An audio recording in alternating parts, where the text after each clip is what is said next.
100 گھوڑے، 100 اونٹ اور 100 غلام روزانہ خرچ کرنے کا وظیفہ۔ سیدہ ام ہانی بنت ابی طالب رضی اللہ عنہا سے مروی ہے، وہ بیان کرتی ہیں، ایک دن رسول اللہ صلی اللہ علیہ وسلم میرے پاس سے گزرے تو میں نے عرض کی، اے اللہ کے رسول صلی اللہ علیہ وسلم،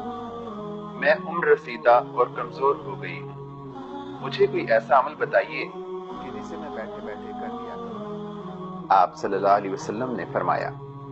100 بار سبحان اللہ کہہ لیا کرو، یہ عمل تمہارے لیے سیدنا اسماعیل علیہ السلام کی اولاد میں سے 100 غلام آزاد کرنے کے برابر ہوگا، اور 100 دفعہ الحمدللہ کہہ لیا کرو،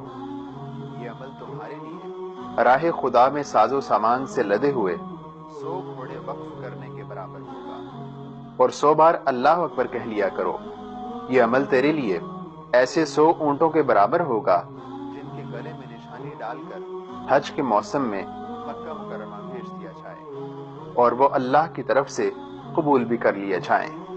اور 100 بار لا الہ الا اللہ کہہ لیا کرو، یہ عمل زمین و آسمان کے درمیان خلا کو ثواب سے بھر دے گا۔ تمہارے یہ پڑھنے کے دن کسی شخص کا ایسا عمل